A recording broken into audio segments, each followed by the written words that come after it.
Selingkuh itu bukan hanya sentuh-menyentuh. Seorang pasangan takut chatnya dibaca sama pasangannya, itu udah bagian dari perselingkuhan sebenarnya. Ada upaya-upaya untuk deket lagi sama teman SMA-nya. Itu udah perselingkuhan, Om. Udah pintu Iya. pertama, Om, gitu loh. Jadi sabar itu tidak sama dengan hopeless. Terus kalau udah jadi korban, selesai. Banyak yang terjebak menikah dengan pasangan yang ternyata suka sesama jenis. Makanya ada namanya sekarang premarital psychological screening. Pernikahan itu adalah ibadah terpanjang. Nah, makanya konsep sebelum menikah itu bukan terkait dengan pacarannya, tapi bagaimana value yang dia tanamkan dalam hidupnya. Besok habis nikah tuh mau ngapain? Itu yang perlu dibahas dulu sebelum menikah untuk menjadi prevensinya agar nggak terbentuknya sebuah kasus setelah menikah gitu loh, Om.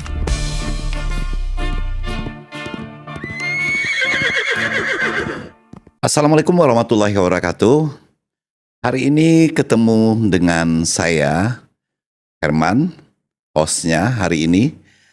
Biasa saya dipanggil Ujang Niar.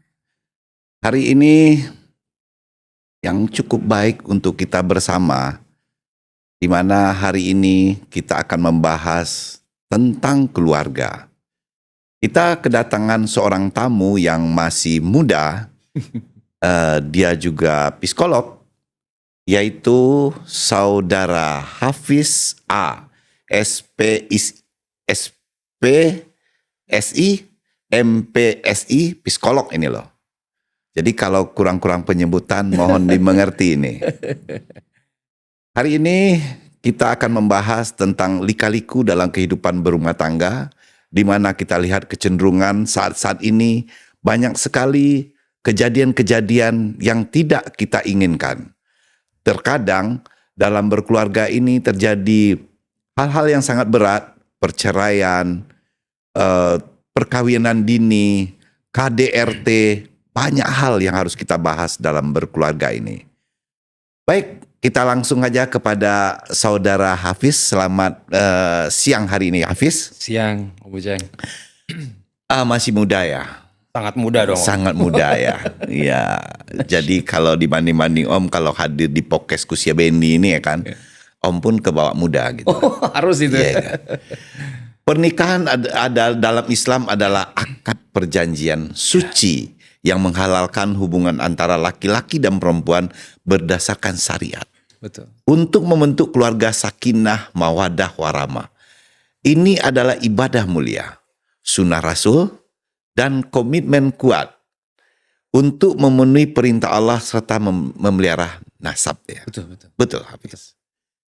Dan kita melihat beberapa kasus belakangan ini sangat banyak terjadi di Indonesia. Kadang-kadang kejadian-kejadian di kota besar itu berimbas kepada kita yang kota kecil ini. Penduduk kita lebih kurang 150 ribuan di sudut kota Payakumbuh ini, tapi hal ini udah sampai ke sini. Betul, betul. Dan hari ini Hafiz, terima kasih telah hadir di podcastnya Kusia Bendi. Siap. Semoga bisa memberikan edukasi, memberikan pembelajaran, dan bisa bermanfaat bagi semua. Kita sering mendengar nasihat bahwa sabar adalah kunci surga dalam pernikahan, benar ya? Betul, betul sekali. Namun dalam ruang konseling dan realita di lapangan ada titik di mana sabar bukan lagi sebuah kebajikan, melainkan jembatan mental. Di sisi pertama ini kita akan mengupas luka yang sering disembunyikan di balik dalil agama itu. Betul, betul. Hafiz, bagaimana Hafiz melihat fenomena di akhir-akhir ini? Kita melihat tingkat perceraian itu yang tinggi. That's good. Makasih Om Ujang. Terkait dengan sabar nih Om, kita perlu dudukkan dulu perkara sabar. Kan, Om, ya? Karena kalau dibahas tentang banyak orang pada akhirnya disuruh sabar, sedangkan problematiknya itu udah terus berlanjut, bertambah, ya kayak snowball, ya kayak bola salju Om ya. Dia makin menggelinding tuh makin ke situ, makin gede, makin gede, makin gede. Kan case-nya begitu ya Om ya. Kalau disuruh sabar, saya sepakat. Semua orang harus sabar. Apalagi bagi orang Islam, orang Minang khususnya, adat basandi syara' basandi kitab Allah. Terkait sabar ini adalah hal yang memang harus kita apungkan. Dan semua orang memang harus bersabar gitu loh. Nggak ada yang salah dengan sabar. Dan memang sabar tuh nggak ada batasnya. Cuman problematiknya Om, terkait dengan sabar ini mungkin perlu didudukkan dulu apa itu sabar kan gitu ya Om ya. Jadi sabar itu tidak sama dengan hopeless. sabar itu tidak sama dengan terus kalau udah jadi korban selesai. Terus kalau aku punya problem dengan suamiku dan aku jadi korban, dikerasin sama suamiku, aku cuman diem doang. Itu bukan sabar. Sabar itu terkait dengan acceptance, penerimaan. Oh berarti ini emang untuk aku dicoba oleh Allah seperti ini, aku dikasih ujian. Tapi dengan ujian ini apa yang bisa aku lakukan? Bagaimana cara aku kembali berdaya? Gitu Om. Nah problematiknya adalah banyak orang-orang yang bersabar tapi berhenti di hopeless. Gak tahu lagi mau ngapain. Mau cari bantuan malu ini aib.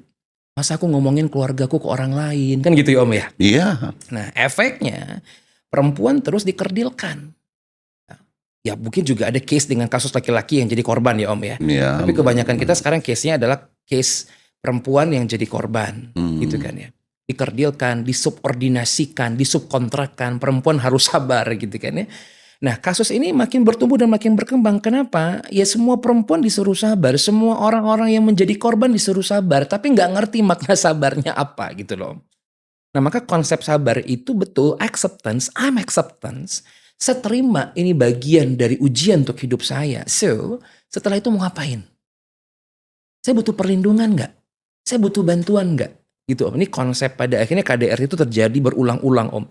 Jadi akhirnya KDRT itu ya dinormalisasikan. Intinya udahlah sabar aja. Awak di Minang Iko padu situ harus mundur salangkah.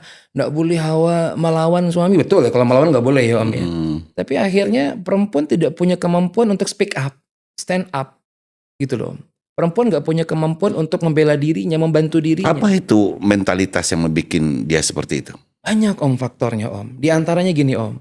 Kenapa pada akhirnya perempuan atau mungkin seseorang itu menjadi korban dan dia bertahan saja untuk jadi korban gitu ya Om ya. Dia nggak mencari cara gitu Om. Iya.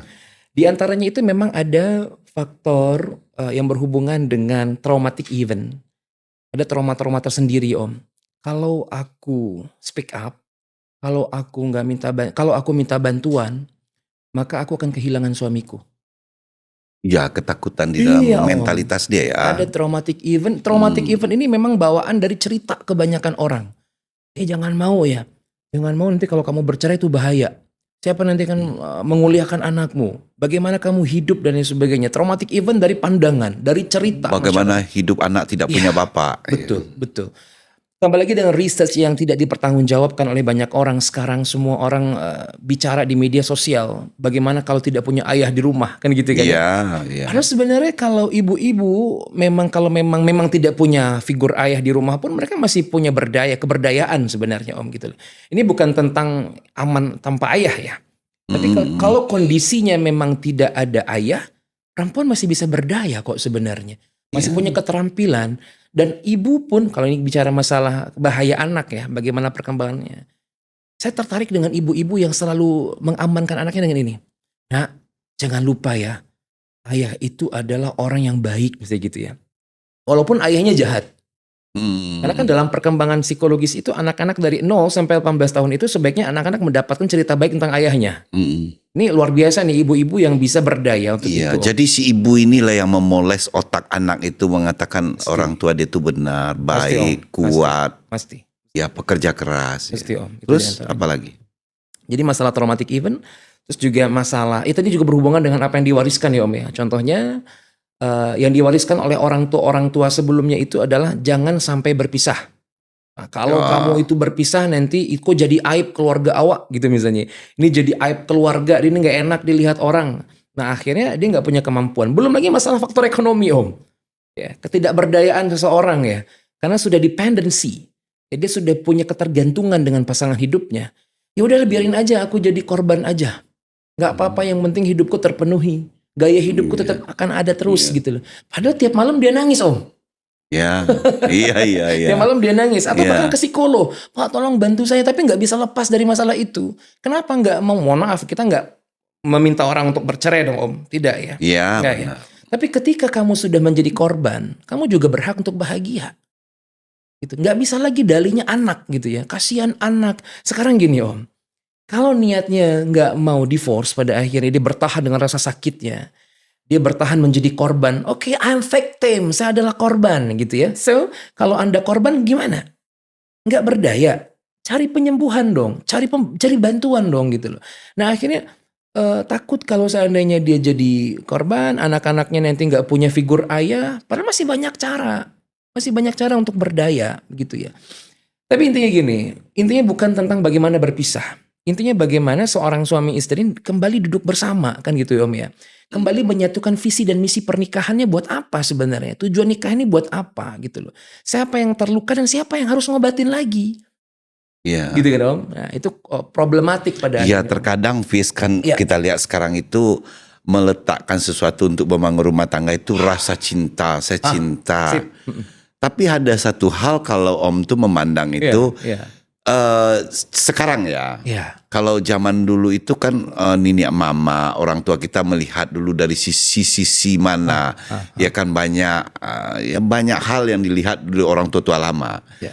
Kalau sekarang kata cinta ya kan, tapi tidak mempelajari dulu si perempuannya, karakternya bagaimana, sifatnya bagaimana. Betul. Yang si cowok juga demikian, tidak melihat si cewek itu sifatnya dan karakternya gitu loh. Harusnya kan saat berpacaran itu mempelajari sifat dan karakter.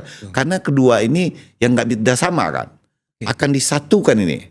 Disatukan menjadi suatu keluarga inti. Tapi itu banyak terjadi yang tidak dilakukan anak-anak sekarang ya. Betul Om. Bahkan Om, termasuk orang yang sudah pacaran sekalipun juga akan punya celah untuk menjadi korban atau menjadi pelaku Om. Ya banyak Dalam rumah tangga kalau itu. itu banyak. Gitu, Om. Ya, Iya. Jadi sekarang konsepnya sebenarnya bukan masalah pacarannya Om. Tapi masalah value. Apa yang mereka mau untuk hidup mereka. Nilai apa gitu loh. Tujuan mereka kemana. Makanya ada namanya sekarang premarital psychological screening. Bagaimana kita membuat sebuah upaya anak-anak muda ini sebelum menikah itu perlu melakukan pemeriksaan psikologis dulu sebenarnya. Ya, menyiapkan mental mereka. Bukan pasangan mereka Om. Bukan pasangan mereka tapi diri mereka. Mereka perlu siap. Iya, kesiapan dia. Mereka perlu siap dulu. Kita perlu melihat bagaimana kita tuh di dalam ini gitu loh Om. Bagaimana kognitif, bagaimana afektif, bagaimana behavior. Ini harus connecting. Nah sekarang kebanyakan kita tuh gini Om. Pengen banget punya pasangan yang bagus. Tapi kita lupa bercermin diri dulu Om. Sehingga banyak orang sekarang itu pengen banget punya pasangan yang keren, yang bagus, yang hebat. Lu gimana? Iya. Lu udah benerin diri lu apa belum gitu loh. Nah, makanya konsep sebelum menikah itu bukan terkait dengan pacarannya. Tapi bagaimana value yang dia tanamkan dalam hidupnya. Mau berkembang dan bertumbuh seperti apa. Dengan siapa. Lalu bagaimana. Ya, hierarki kebutuhannya seperti apa. Apa yang perlu dia lakukan terkait dengan ya hak dan kewajiban sebagai seorang pasangan. Ini mempengaruhi sekali Om. Makanya tadi diantaranya kan selama ini Om ya. Ini mohon maaf aja nih. Selama ini tuh yang diapung-apungkan medical check up sebelum menikah. Ya, Tapi Om, persyaratan dalam pernikahan ya kan itu. Om, ada medical check up. Tapi ternyata Om, ada yang juga lebih crucial dan juga urgent Om. Psychological screening. Ya, bagaimana pemeriksaan psikologis juga sebelum menikah. Karena memang problematik dalam pernikahan itu banyak case itu gara-gara psikologis Om. Ya. Banyak traumatic event, banyak luka-luka masa lalu yang dia belum berdamai dengan masa lalunya gitu Om. Sehingga contoh gini Om, saya begini gara-gara orang tua saya. Saya jadi pelaku, saya nampar kamu gara-gara dulu saya juga ngelihat orang tua saya nampar ibu saya. Gitu kan Om. Iya. Sehingga jadi kayak luka yang diwariskan. Iya, traumatik masa lalu gitu ya. Itu yang perlu diselesaikan dulu sebelum menikah sebenarnya.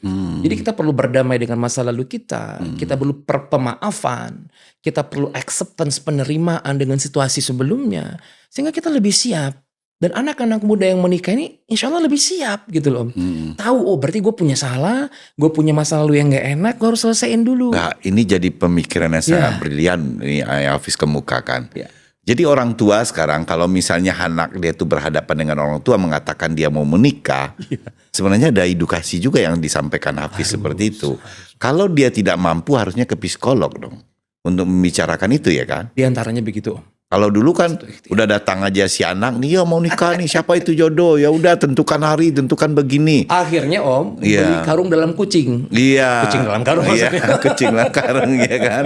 Jadi harus sampai segitunya karena ini kan pergeseran kehidupan ya. Betul. Kalau dulu mungkin bisa kayak gitu ya kan. Tuntutan belum Si besar. Punerbaya lah. Ya, ekonomi belum begituan gitu. Kebutuhan hidup belum begituan. Tapi kalau sekarang pergeseran tuh udah banyak dan problem itu complicatednya sangat banyak ya kan. Makanya Om, ini izin Om. Ada 4 faktor kan Om. Ini kalau kita bicara masalah sebelum menikah ya Om, agar case ini nggak berlanjut terus gitu ya. Berarti kan ada sebuah upaya kita preventif. Apa yang perlu kita lihat nih sebelum menikah agar nggak jadi case kan gitu ya Om ya. Di antaranya Om. Di antara ini Om. Ada di antara 4 faktor Om. 4 faktor ini betul-betul crucial dan urgent. Pertama, bagaimana kesiapan biologisnya. Gitu loh Om. Contoh nih Om. Kenapa pada akhirnya Hafiz, ya, jangan serius-serius amat. Ini tim kreatif Om banyak yang belum berkeluarga ini. Serius dia dengar nih. Iya Sorry kan? loh ya. Iya. Terus. Oke, tapi ini perlu serius karena kalian bakal nikah kan. Ya. 4 hal nih Om. 4 hal. Pertama, kenapa 4 hal ini penting banget? Contoh masalah biologis. Kenapa kok ada ya kasus sekarang dia sudah menikah tapi akhirnya mohon maaf nih nggak mampu untuk melakukan hubungan seksual. Ini faktor biologis nih Om. Oh, Ternyata Om banyak yang terjebak menikah dengan pasangan yang ternyata suka sesama jenis Om. Masya Allah. Makanya penting Banyak Om. itu kejadian sekarang. Kalau bilang banyak ada angka harusnya Om. Iya, Tapi di klinik tapi kami ada banyak. lah ya. Di klinik kami banyak. Cuman kami tidak mengangkat itu secara kuantitatif. Iya, benar-benar. Terus. Biologis. Masalah biologis. Belum lagi dengan mohon maaf nih, contoh terkait dengan orang-orang yang punya traumatic event, ada orang-orang yang juga punya masa lalu, yang mohon maaf, yang mungkin dia punya HIV AIDS dan sebagainya. Yakin ya. Kalau itu nggak betul-betul diperiksa sebelum menikah gimana Om kira-kira? Berarti pasangan juga kena, anak-anak juga kena. Iya. Masa Traumanya juga ada. Pasti Om, Iya, efeknya iya. panjang Om. Panjang ya. Biologis. Belum lagi misalnya masalah psikologis Om, yang perlu kita lihat sebelum menikah. Masalah psikologis ini bagaimana masalah emosional, bagaimana masalah kepribadian. Temperamen dia lah ya. Temperamental itu Om, emosional, temperamental itu jenis kepribadian. Ya, atau ada mungkin bawaan-bawaan gangguan-gangguan psikologis tertentu yang kita perlu hati-hati Om. Pendiam. Di antaranya Atau dia ada itu, sesuatu dia tuh agak linglung berpikir. Betul. Macam-macam ya. ada juga misalnya kayak gangguan-gangguan psikologis Om. Ya, kita tidak mendikotomikan, tidak mendiskreditkan ya gangguan psikologis itu nyata, ada Om. Tapi kalau kita nggak perlu tahu dulu, contohnya gini, kalau lu nggak tahu sama pasangan lu adalah orang dengan gangguan-gangguan psikologis tertentu, misalnya, kamu akan kaget. Gimana cara mendampingi pasangan kamu yang tiba-tiba ngamuk? Itu kalau kita nggak tahu dari awal bahaya Om. Makanya perlu banget tahu ini orang punya kesiapan psikologis apa tidak. Dia punya masalah-masalah tertentu nggak dengan psikologisnya? Kita harus tahu. Ternyata juga bisa genetis Om, diturunkan kepada anak-anak pada akhirnya Om. Oh, Bisa Om, pada akhirnya gitu. Ya, ini masalah psikologis. Sehingga nanti kalau ada problematik misalnya dengan suami atau istri, kalau kita udah tahu duluan bagaimana jenis kepribadian, misalnya nih, Fulan ini mau nikah sama Fulana. Si Fulan ini harus tahu dulu gimana dia punya jenis kepribadian apa. Mungkin dia ada tipikal orang yang jenis kepribadian positif lah ya. Kita nggak usah sebutkan secara teoritik lah. Ada juga mungkin yang perempuannya dependensif. Ya. Tergantung terus gitu kan Om ya. Nah sehingga istrinya terus bilang sama suaminya, Bang aku tuh nggak bisa tanpa abang, abang harus di rumah. Lah suaminya yang nggak ngerti sama istrinya, tentu langsung temperamen kan Om, tentu langsung marah gitu.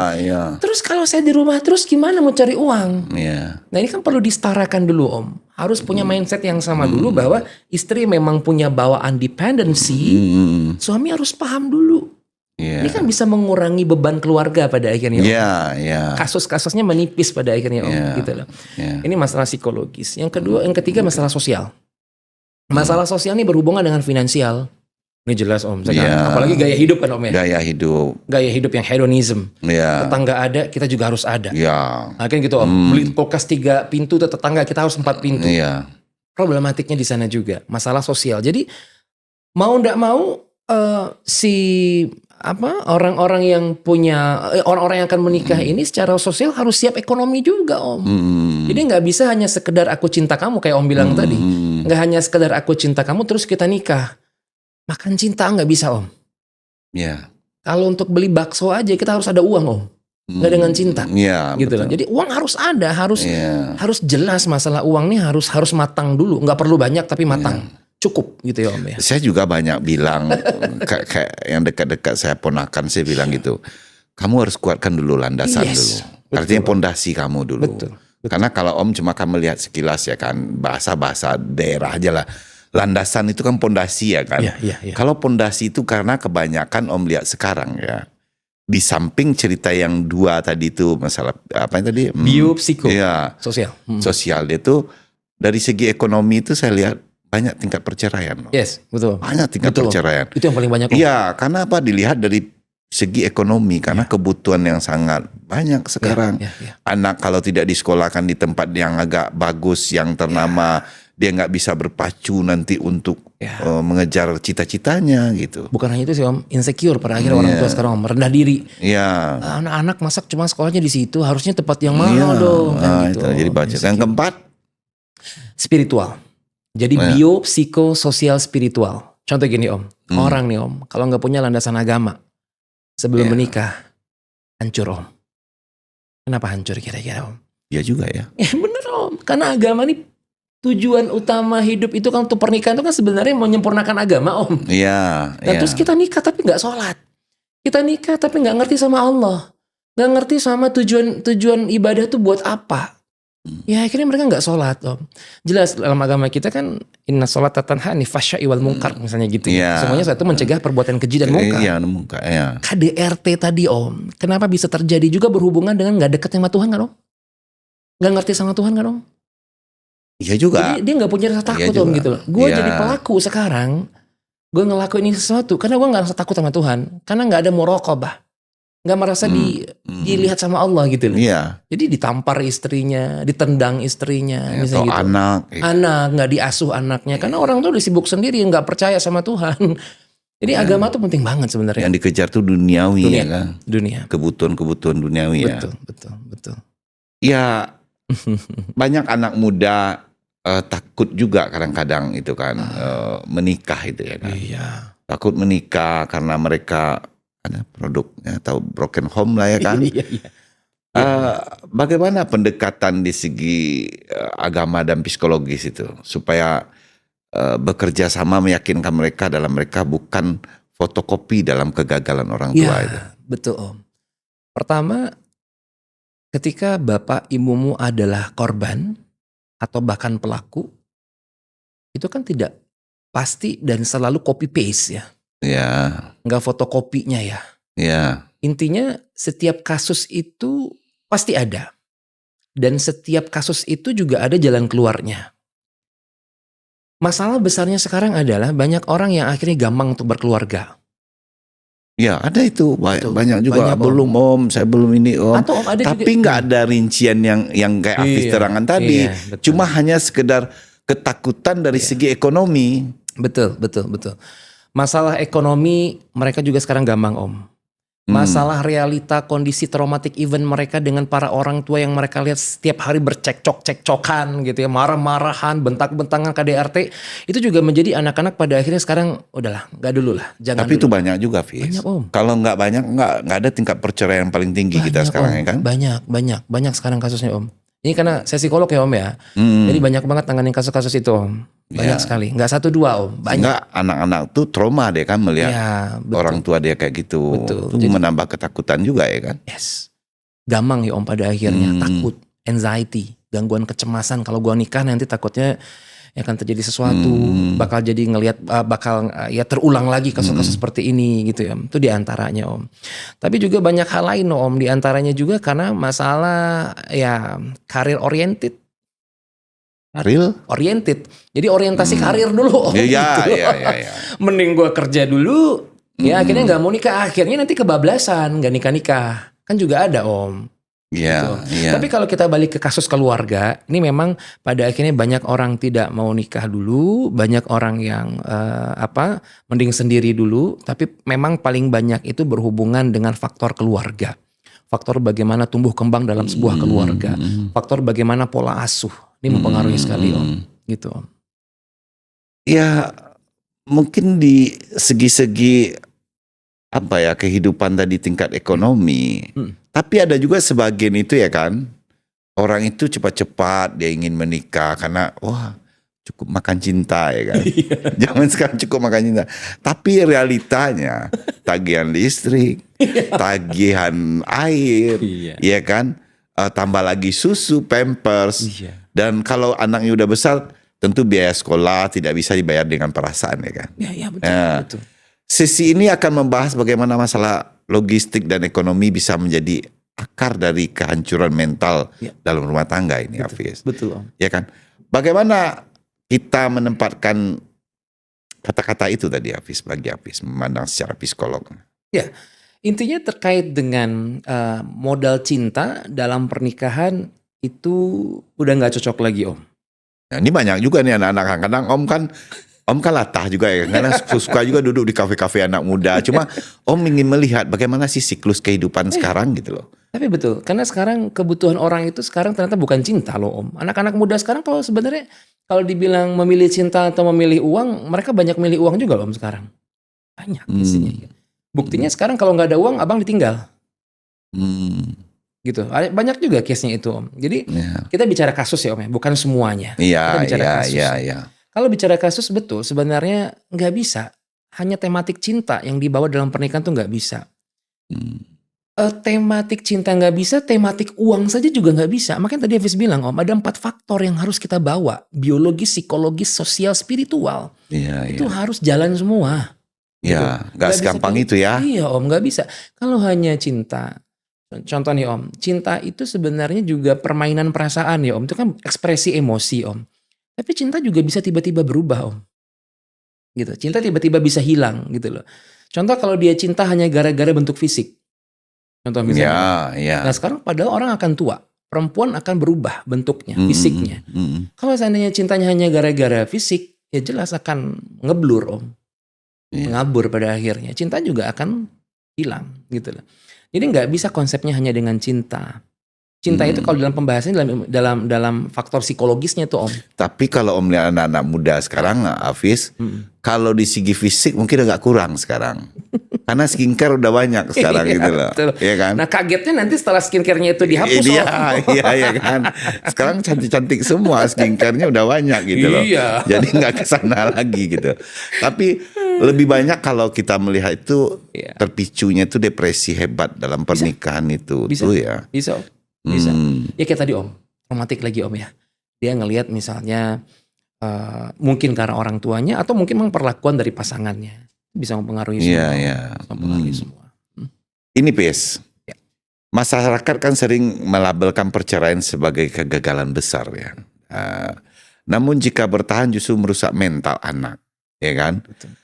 Apakah perceraian bisa dipandang sebagai bentuk ibadah untuk menyelamatkan jiwa manusia sesuai dengan prinsip-prinsip yang syariah kita Islam tadi itu? Betul, Om. Sebenarnya konsep perceraian itu kan sebenarnya sangat satu hal yang sangat dibenci ya sama Rasulullah SAW ya. Sangat dibenci. Perceraian itu dibenci. Tapi kan tentu ini ada pembahasan secara syariat ya. Tentu para asatidz kita bisa menjelaskan, para ustadz akan menjelaskan. Mungkin Hafiz akan bahas secara psikologis, Om. Gitu ya. Pertama, Anda bertahan dalam bentuk sakit gitu ya, Om. Anda bertahan dalam bentuk trauma. Dan Anda depresi gitu loh.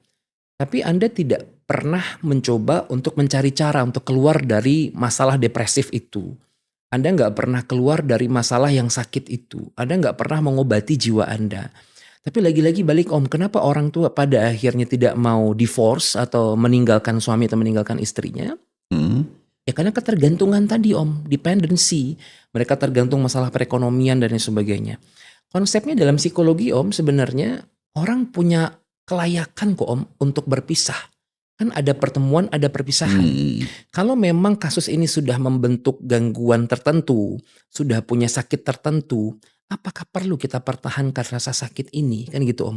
Sedangkan setiap manusia itu layak untuk happy, untuk bahagia. Gitu, Om. Nah, bercerai pada akhirnya ini bukan tentang karena kita pengen menang sendiri. Tapi karena kita juga pengen bahagia. Dan bagaimana ngebahagiain anak-anak kalau kita sendiri nggak bahagia? Tapi fakta ini, kalau fakta di lapangan, Om ketemukan ya, tingkat perceraian itu, terjadinya tingkat perceraian itu pasti problem di rumah tangga. Tapi yang minta cerai itu kebanyakan perempuan kepada suami. Betul.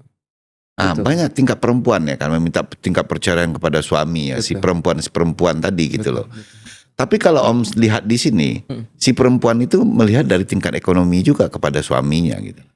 Pasti ada Om, case-nya juga ada itu terkait Iya. dengan ekonomi banyak Om. Itu yang pertama. Yang kedua, setelah Om lihat di lapangan dan bercerita dengan si bapak-bapak, tapi bukan untuk membela si bapak-bapak nih, ibu jangan marah.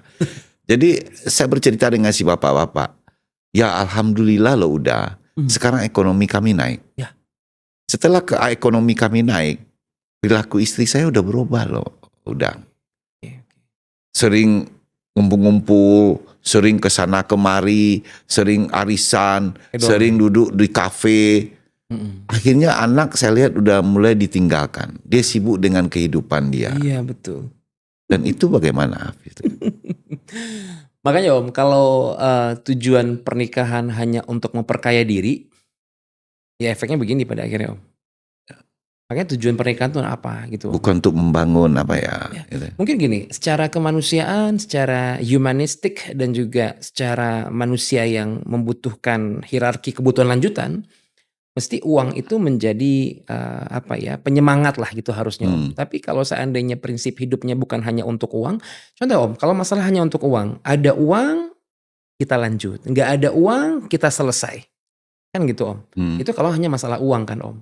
Tapi balik lagi, nikah itu buat apa sebenarnya? Mau kemana? Mau diajak kemana? Tujuannya apa? Gitu loh. Jadi ada nggak ada uang, ya tetap bisa accept dan bisa terima, nggak apa-apa, kita jalan aja terus. Kita terima aja kondisi ini dulu, kita usaha terus. Kalau seandainya tadi Om bilang, banyak ada orang yang bercerai gara-gara nggak ada uang, misalnya suaminya perekonomian. Itu karena memang money oriented pada akhirnya Om. Berarti kan memang orientasinya adalah uang. Menikah untuk uang, menikah untuk memenuhi sesuatu, menikah untuk membeli sesuatu, gitu loh. Tapi bukan untuk akhirat misalnya. Gitu Om. Tapi bagi orang-orang yang memang orientasinya akhirat, mau seberapa pun nggak apa-apa. Kita jalan terus. Bukan cinta tadi ya, bukan Nggak cinta. juga masalah cinta Om. Tapi masalah tanggung jawab. Karena saya terima nikahnya anak kandung bapak dengan maharnya seperangkat alat sholat dibayar tunai sah. Maka semua kewajiban ayah berpindah pada suami. Nah bagaimana suami itu bisa membuat istri tetap aman sama dia. Bukan hanya masalah uang ya. Tanggung jawab. Bagaimana terus menumbuhkan rasa cinta kalau memang cinta itu memudar. Bagaimana selalu untuk ya misalnya kalau suami contohnya kayak sesekali ayo dong kayak ada kayak bunga-bunga kecil dibawa untuk istri, itu kan juga untuk menumbuhkan rasa sayang, rasa cinta. Ya ada juga Om temukan ada beberapa minggu yang lalu gitu, Om temukan datang ke sini ya kan. Sepahit-pahitnya, sepedih-pedihnya dalam hidup itu. Jadi ya rahasia Allah gitu loh. Kalau kita lihat kembali ke agama ya rahasia Allah, sepedih-pedihnya kehidupan itu dihempaskan. Ya macam-macam. Tapi kiranya Allah punya janji sama dia gitu lah. Hanya doa sedikit yang dia minta gitu lah. Betul. Sedikit yang dia minta. Betul. Ya Allah berikan saya rezeki. Kalau saya mendapatkan rezeki ini penuh dengan kesombongan, ambil lagi rezeki saya. Doa yang sedikit itu kiranya yang menjadikan dia itu berhasil. Jadi itu pun sebenarnya dalam rumah tangga itu adalah ujian. Betul. Sehingga dia sukses gitu loh. Betul Om. Gak habis pikir kita kalau demikian gitu ya. Iya ini pada akhirnya gini Om. Ternyata akal kita tuh terbatas. Akal manusia itu terbatas. Kalau kita minta dipenuhi untuk harusnya begini, ada jika dan maka gitu kan ya. Tapi ternyata kata Om tadi, Allah itu bisa saja memenuhi sesuatu itu dengan cara Allah. Kan gitu Om. Iya. Tanpa kita duga-duga. Iya Itu benar. tadi contohnya kan. Ya. Makanya memang akal kita terbatas dalam hal ini. Iya. Sekarang kan dunia udah digenggaman ya kan. Ya. Pengaruh dunia digital telah mengubah batas-batas privasi dan kesetiaan, ya macam-macam ya kan. Dari DM, dari SMS ya, yang mencurigakan hingga identitas yang disembunyikan demi status sosial. Iya, betul. Ya kan? Betul. Kita akan masuk ke ranah yang lebih sensitif tentang tantangan baru di era modern ini loh, Hafiz. Betul. Jadi kita lihat dengan dunia digital itu Hafiz, sekarang banyak rumah tangga pun kadang-kadang berselingkuh, melakukan zina. Ya dalam agama udah jelas itu adalah larangan ya kan. Tapi dunia digital ini kan, mengingat kepada microchatting seperti DM dan interaksi media ini menjadi pemicu utama keretakan dan emosional di rumah tangga itu sejauh apa Hafiz lihat itu? Iya. Jadi kalau kita bicara masalah perselingkuhan, selingkuh itu bukan hanya touching ya Om, bukan hanya sentuh menyentuh. Selingkuh itu bukan hanya pergi berdua Om. Selingkuh itu diantaranya ketika seorang pasangan takut chatnya dibaca sama pasangannya, takut ketahuan, itu udah bagian dari perselingkuhan sebenarnya. Ada kekhawatiran. Nanti kalau seandainya suami saya baca chat saya sama teman SMA saya, takutnya dia cemburu. Nah, kenapa dia takut? Karena ada sesuatu yang sedang dia sembunyikan kan gitu Om. Ada upaya-upaya untuk dekat lagi sama teman SMA-nya. Itu udah perselingkuhan Om. Udah pintu Iya. pertama Om gitu loh. Oh iya benar juga ya Gitu. kalau dibagi kategori. Contoh lagi Om misalnya Om ya. Misalnya kayak di salah satu platform, bukan platform lah, kayak media sosial gitu. Media sosial. Itu di DM ya, atau mungkin di messengers. Itu Iya. kan ada kondisi-kondisi jangan sampai tahu ya pasangan. Kalau pasangan tahu nih bahaya. Itu selingkuh udah gitu Om. Itu upaya untuk berselingkuh lebih lanjut pada akhirnya Om. Ya kan? Makanya sebenarnya kalau benar-benar mau baik-baik aja nih keluarga, Transparan aja. transparan aja udah gitu Om. Ya bilangin ke suami ya kan. Duda ini teman saya waktu SMA, temanin yuk. Dia mungkin ada cerita ini Boleh masalah ini. aja, Kita bantu yuk. Iya. Kan biasa aja gitu. Betul. Takutnya kan nanti jadi peluang Om. Kalau disembunyi-sembunyiin peluang untuk berselingkuh pada Iya, akhirnya. ini keseringan untuk Seringan. sembunyi-sembunyi ya kan. Betul, akhirnya acceptance Om. Pada akhirnya kelekatan, akhirnya ada bonding muncul di sana Om. Udah jadi Om. Iya, Gitu. iya. Dari hal kecil-kecil. Udah pintu itu ya. Pintu Om. Oh, Itunya iya. gede lagi Om. Iya. Ini kita bercerita masalah di pengaruh dunia sosial juga, Ya, media-media sosial juga. Hmm. Kadang-kadang kita melihat tentang orientasi seksual. Ah iya. Ya. Iya. Sebenarnya itu dengan risiko yang luar biasa ya kan. Kita melihat ini terjadi berbagai macam pasangan, berbagai macam keluarga-keluarga. Kadang-kadang kita nggak habis pikir, kita melihat dia, wah dia orang gedongan ya, dia orang kaya, kok bisa terjadi seperti ini. Betul. Terus kita lihat, oh dia agamanya kuat ya. Iya. Kenapa bisa begitu gitu? Apa yang membuat setelah berumah tangga itu orientasi seksual dia bisa berubah-ubah kayak gitu? Orientasi seksual itu bisa karena faktor lingkungan biasanya Om. Atau memang kalau gini Om. Kalau dia sudah menikah ya Om. Kadang-kadang ada loh anak muda sekarang anak tuh suka yang tua gitu loh. Oke, baik. Nah, iya kan? Kita bicara Itu kan masalah. orientasi juga itu, nak. Iya Om, mesti Om. Keinginan. Betul. Orientasi itu kan sesuatu yang memang menggebu-gebu di dirinya Om ya, yang harus diaplikasikan, yang harus dilakukan, yang membuat dia tuh menjadi, mohon maaf nih, dia punya libido pada akhirnya, Iya, gitu ya, iya. punya rangsangan, Iya, ada stimulus benar. dan rangsangan gitu ya. Iya. Jadi kalau kita bicara masalah orientasi seksual, ini biasanya itu bukan tiba-tiba Om. Ini ada track recordnya, ada dimensi dinamikanya gitu Om. Dia nggak tiba-tiba itu Om. Contoh misalnya case yang banyak sekarang, sorry ya Om kalau kita ngebahas tentang teman-teman dengan LGBT. Gitu misalnya Om ya. Teman-teman dengan LGBT ini nggak tiba-tiba dia jadi LGBT loh Om. Balik lagi ke 4 faktor Om. Mungkin dia punya problem dengan biologis, psikologis, sosial, bahkan spiritualnya. Kalau masalah biologis, jangan-jangan ada hormon yang memang dari kecil itu sudah ada pada dia, cenderung lebih dominan ini dan itu. Ya, Itu misalnya. itu pernah teman Om dulu. Jadi teman Om ini cerita. Dia tapi udahlah ini mungkin jadi pembelajaran Ya, bagi bersama ya, ya, bagi iya. ya, kalaupun mendengar mungkin teman saya itu dia Iya, oke lah. It's Ini okay, untuk ya. pembelajaran. Oke. Jadi dia ngomong ke Om dulu. Lihat tuh saya panggilan Om ini kan Ujang kan. Iya, Lihat Ujang anak saya dari kecil tuh kayak gini gitu. Iya. Hobinya boneka aja Iya, gitu loh. iya, betul. Terus berteman sama perempuan. Jadi dia tuh udah mulai masukkan ke tempat-tempat sekolah agama yang kuat. Terus dia masukkan kepada gaya yang maco gitu kan. Silat, karate dulu sampai Bela diri ya. di bela diri macam-macam dia untuk itu. Lari begini. Tapi waktu kuliah ketemu, Iya. Gimana kabar kamu? Gimana anak kamu? Aduh itu yang sakit kepala aku, Jang. Ya. Kayak gitu juga anakku. Nah, itu Hmm. gimana itu gitu kalau Ya, kita betul, memandang. Itu yang seperti Eves bilang tadi Om. Hmm. Jadi teman-teman dengan orientasi seksual menyimpang itu ya, ini bermula dari bisa secara biologis, ada kondisi-kondisi hormonal yang sejak kecil perlu diperiksa, itu Om, itu poin penting.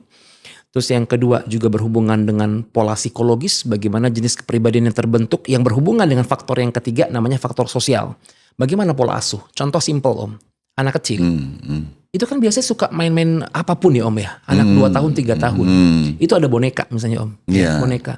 Hei jangan main boneka. Kamu laki-laki nanti kamu jadi banci loh. Itu jangan. Anak langsung menangkap. Oh tapi aku suka ini. Aku mau main ini. Oh berarti aku banci. Terbentuk. Mindset pertamanya di sana Om. Dari kata-kata itu bisa berubah ya. Om, bisa Om. Alam bawah sadar menyertai di sana Om. Gitu. Terbentuk hal-hal semacam itu. Belum lagi nanti misalnya ternyata dia hidup semuanya perempuan di rumah itu misalnya. Oh ternyata ibunya suka mainin kayak kamu cantik nih coba-coba pakai jilbab. Lucu-lucu gitu loh. Ini kan orientasi terbentuk di sana. Anak dibawa lelucon-lelucon ya tanpa disadari ya. Betul. Kan. Ini baru terkait dengan aksen-aksen yang dia gunakan. Ini belum ke orientasi ya Om ya. Nah terus nanti lama-lama ternyata dia malah lebih nyaman karena bersama perempuan kebanyakan disukai dengan aksen-aksen perempuan. Ternyata SD dia ngerasa kayak insecure dengan teman laki-laki yang suka main gerak-gerak lari dan sebagainya. Terus dia bilang bencong-bencong gitu ya. Banci-banci gitu ya. Main sama perempuan terus terbentuk lagi mindset di sana. Oh iya, saya sukanya sama permainan yang ringan-ringan yang gak keras-keras. Berarti aku memang banci. Terbentuk lagi di sana Om. Belum lagi dengan ibunya. Kamu tuh laki-laki masak mainnya gitu. Kamu harusnya olahraga. Terbentuk tambahan.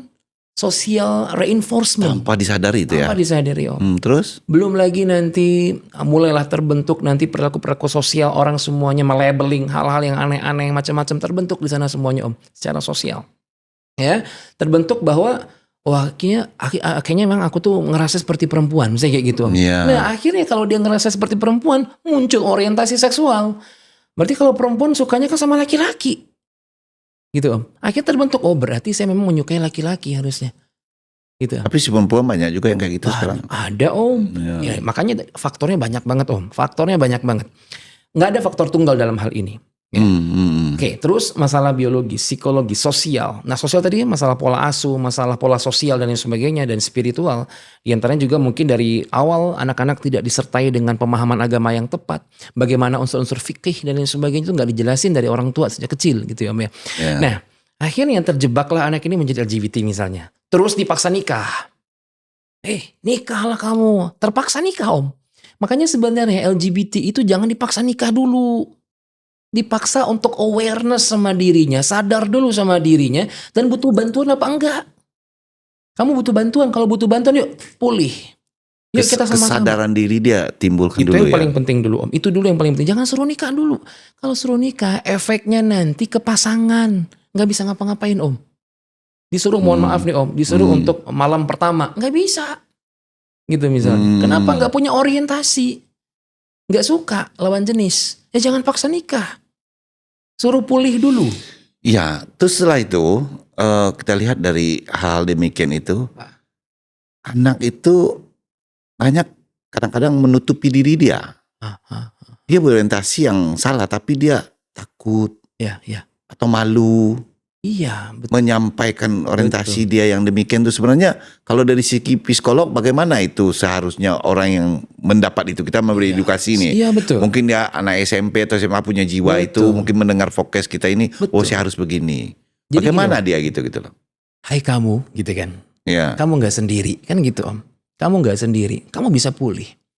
Caranya gimana? Akui dulu ada sesuatu yang berbeda dari dirimu. Jangan tolak dulu, terima dulu. Oh ya ternyata aku tuh punya masalah dengan ini. Ternyata aku seorang perempuan gak suka sama laki-laki. Ternyata aku tuh sukanya sama sesama perempuan. Gitu. Harus mengakui itu dulu. So setelah itu akui kamu tuh punya nilai-nilai dan norma yang harus kamu akui juga gitu loh. Dalam agama seperti apa, budaya, adat istiadat seperti apa. Itu menjadi poin penting kan Om akhirnya. Nah akhirnya sekarang gini, problematik yang mereka tuh gak bisa ngomong, minta bantuan. Karena pola asuh juga pada akhirnya. Orang tua itu tidak menjadi orang tua yang aman dan nyaman untuk bercerita apapun dengan anak-anaknya. Sehingga anak-anak, aku apa lagi? Cerita apa lagi? Ya karena ya kehidupan sekarang lah gitu. Sehingga anak-anak tidak punya kemampuan untuk asertif sama orang tuanya. Dan orang tua pun tidak punya kemampuan untuk welcome. Sini nak sama mama. Apa yang bisa mama dengerin? Gak apa-apa, itu orientasimu, kamu gak salah. Kan gak kamu yang minta itu. Jangan dijudge langsung ya. Itu problematiknya judgement itu om. Labeling itu om. Akhirnya Nggak anak-anak, boleh ya. betul, anak-anak gak mampu untuk. Jadi setelah mengetahui baru kita arahkan pelan-pelan. Iya, betul. Oh, kemana gitu nih? Yuk kita ke psikolog yuk. Gitu loh. Case-nya gini om. Kalau ada anak-anak, ini mohon maaf ya, misalnya nih ya untuk orang tua ini supaya KDRT gak berlanjut kan gitu ya om ya. Contoh, kalau misalnya kelihatan nih anak-anak dari remaja atau anak-anaknya udah kelihatan arahnya ke sana, gitu kan, arahnya orientasi yang berbeda gitu ya. Jangan masukin pondok pesantren.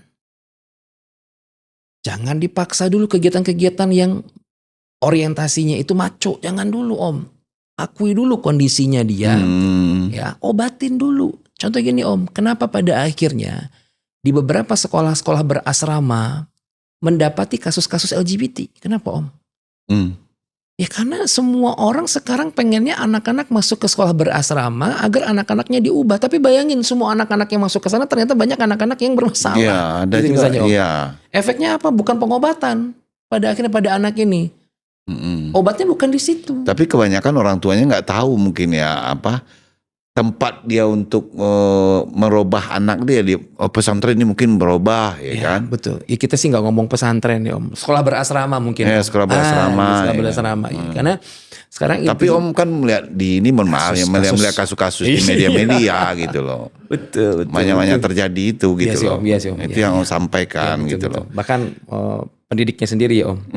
Jadi iya maka pendidiknya sendiri ini lagi levelnya lagi ya kan. Iya. Ya gimana ya. Jadi sebenarnya Ya. kalau om ya ini di luar dari konteks Dika, kalau ke sekolah agama itu benar ya kan. Tapi agama itu yang bisa untuk memberikan pemahaman isi-isi dari agama itu. Jangan asal hanya kontekstual ya. kontekstual membaca wajib, membaca Al-Quran. Menghafal juga boleh. Menghafal boleh. Bagus ya. Tapi pemahaman itu yang penting. Perlu ya itu kan? ditanamkan om. Kalau dulu kan zaman-zaman dulu kita ke surau itu mengaji dan memahaminya. Betul. Dan sekarang tuh lagi boomingnya gini om. Anak udah berapa juz? Ya, itu ada itu. Ketemu-ketemu ya kan orang tua dengan gaya-gaya gitu. Oh, anak saya sudah 30 juz, anak saya udah begini. Iya. Tapi sebenarnya bagus ya om sebenarnya. Bagus. Dibangga-banggakan itu bagus. Tapi gitu ngerti loh. nggak sama yang Ngerti dihafal? nggak? Aplikasinya gimana? Iya. Behaviornya gimana? Iya. Membaca itu banyak lo bisa kalau dipaksa dia untuk itu, tapi memahami aja apa gitu loh. Betul. Jangankan banyak-banyak lah ya kata-kata om ya, sedikit aja lah udah paham dia udah oke gitu loh. Apalagi kalau banyak om. Ya, apalagi lebih banyak mungkin dia lebih ya itulah. Teori seringkali terasa jauh sampai kita di hadapan pada kasus nyata Iya. yang menguncang kepercayaan publik. Ya. Atau fenomena gaya hidup baru yang sangat kontroversial Betul. di mata masyarakat tradisional ya kan. Kan banyak ini terjadi kalau kita lihat ya kan gaya-gaya yang itu gitu loh. Belajar dari kasus tokoh agama ya kan ada macam-macam terjadi yang perilaku yang salah itu. Iya. Dan kadang-kadang itu pun menjadikan pandangan-pandangan yang salah kita untuk menempatkan anak kita di situ gitu loh. Apa sih tindakan yang harus konkret sebenarnya orang tua itu membuat perubahan itu? Oke. Ini berarti bicara terkait dengan case yang ini ya om ya, yang baru-baru lagi. Oh iya, artinya gini lah. Mungkin wajib nggak orang tua itu ngajarin anak itu wajib lah agak 10 menit atau 20 menit. Setelah itu nggak mampu dia baru bawa psikologi. Gimana itu? Intinya gini om, anak-anak tuh harus belajar untuk asertif. Orang tua perlu menyadarkan kepada anak-anak untuk mereka tuh bisa speak up dan stand up gitu om ya.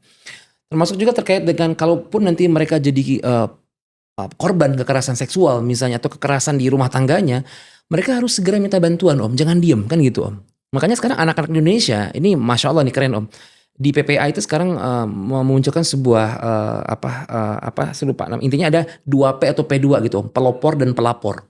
Jadi anak-anak itu harus bisa jadi pelopor dan pelapor. Semua case yang mereka hadapi dan mereka tampak itu harus segera dilaporkan, jangan diem.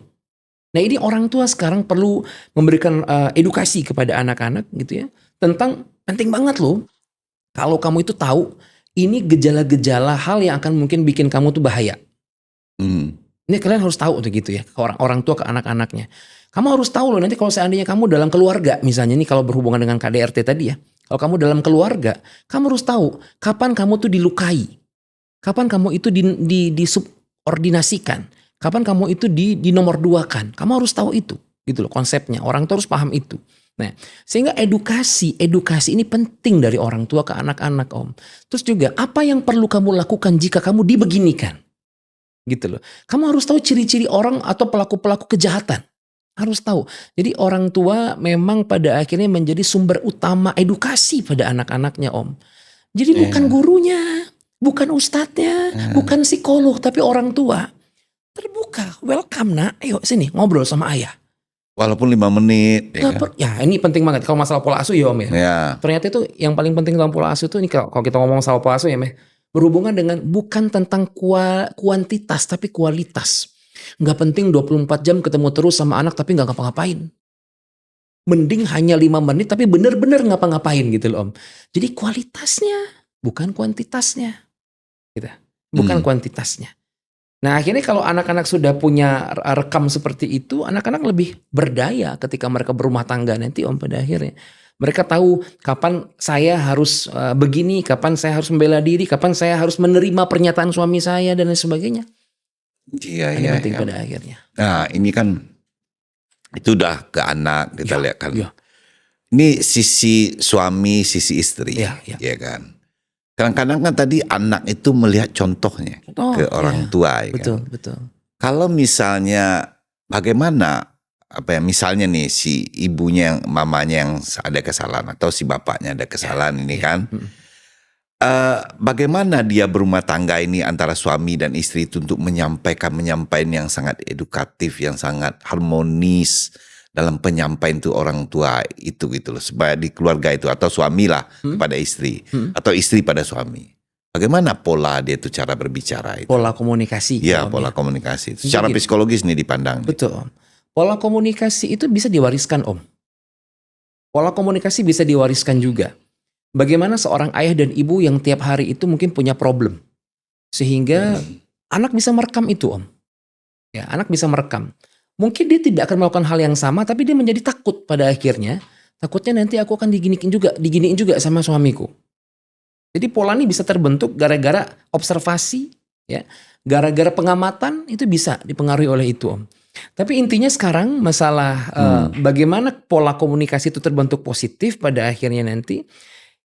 Pentingnya gini Om, pertama setiap anak itu, setiap dewasa ataupun anak-anaknya masih remaja perlu menyadari bahwa case ini akan selesai di saya.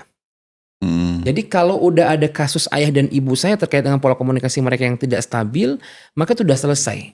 Saya nggak akan menjadi korban lanjutan. Dan saya nggak akan menjadi pelaku lanjutan. Ini kayak gini ya, ketika kita punya gelas itu kosong kan kita isi ya Om ya. Kalau isinya udah penuh ya jangan dikasih lagi. Kita udah tahu bahwa hidup kita tuh udah penuh. Nah jangan isi lagi ke anak yang setelahnya gitu loh. Intinya kalau kamu victim, kalau kamu itu korban sebelumnya, ya cukup di kamu. Kamu gak perlu lagi bawa-bawa aku juga begini dulu makanya aku seperti ini. Selesaikan perkara masa lalu gitu loh. Kita berdamai dengan masa lalu. Sehingga komunikasi-komunikasi yang orang tua sebelumnya gak berlanjut kepada anak-anak seterusnya. Gitu. Oke.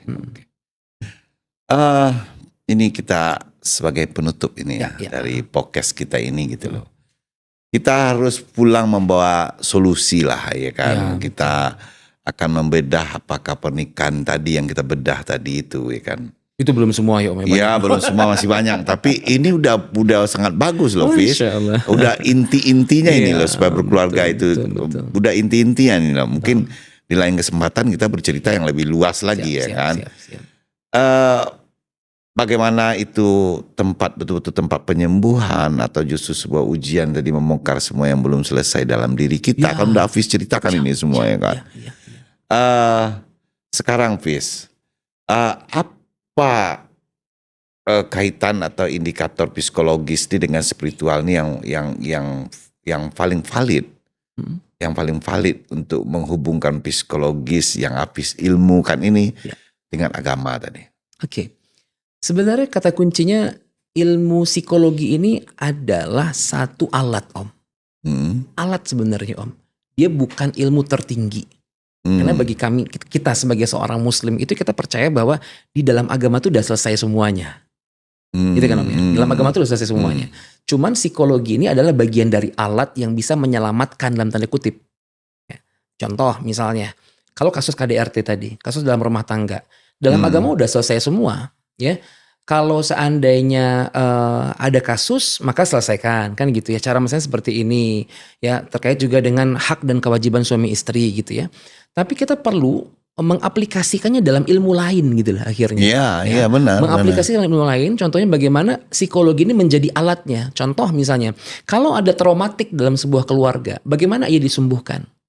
Kan nggak bisa hanya dengan, mohon maaf, tidak bisa hanya dengan baca Quran ya Om. Iya benar. Kalau orang baca Quran tapi nggak ngerti sama makna tadi gimana? Iya, Kan iya, gitu ya. iya. Akhirnya makin stres Om. Ya, Iya, baca lagi, iya. aduh neraka, aduh aku masuk neraka, oh bahaya, macam-macam. Iya, macam-macam. Makanya ada perkembangan ilmu pada akhirnya Om. Iya, Psikologi iya. hadir sebagai perkembangan ilmu itu yang akan membantu pertama preventif yang juga membawa agama dalam situasi itu, terus juga kuratifnya, penyembuhannya. Nah kalau seandainya memang orang ini sudah stres, depresi, maka psikologi ini yang ngebantu orang ini untuk mengurangi depresinya, gitu Om. Jadi kaitannya pada akhirnya seperti itu. Iya, Gitu, iya, Om. iya, Kaitannya iya. seperti itu pada akhirnya. Baik Hafiz, kita udah bercerita panjang lebar tentang berumah tangga. Mungkin hal yang singkat ini telah menjadikan apa ya bagi masyarakat Tapi nggak cukup pembelajaran. waktu Om. Ya kalau diceritakan panjang lagi, tapi ini kita udah inti-intinya ini yang cukup bagus yang kita akan sampaikan. Betul. Saya ingin yang terakhir ini closing statementnya dari Hafiz ini Baik, Om. tentang berumah tangga. Oke silakan. Baik, makasih Om. Dan teman-teman pendengar dimanapun berada, yang paling penting begini. Pernikahan itu adalah ibadah terpanjang. Kita sepakat itu semua. Jadi sebelum menikah itu sebenarnya gini, untuk supaya tidak terjadinya case dalam rumah tangga, ini berawal dari tujuan berumah tangganya apa. Kan gitu Om. Makanya banyak banget ya Om, ini agak panjang sedikit gak apa-apa ya. Banyak banget bahwa orang sebelum menikah itu disibukin sama besok pakai WO-nya siapa, cateringnya siapa, ya kan? Heelsnya seberapa, jilbabnya warna apa, bajunya undangan sebagai apa gitu ya. Tapi lupa membahas sesuatu yang lebih krusial dan urgent. Tujuannya apa? Kira-kira mau dibawa kemana keluarga ini? Besok habis nikah tuh mau ngapain? Itu yang perlu dibahas dulu sebelum menikah untuk menjadi prevensinya, untuk menjadi agar nggak terbentuknya sebuah kasus setelah menikah gitu loh Om. Jadi besok nih contohnya, besok kalau kita ada problem, kita gimana harusnya berdua? Gitu loh. Kita ngelibatin siapa? Gimana menyelesaikannya? Ini yang harus dibahas sebelum menikah. Bukan hanya tentang besok menikah mau pakai apa, baju apa, di mana. Tapi kita mau nikah nih mau ngapain? Mau kemana?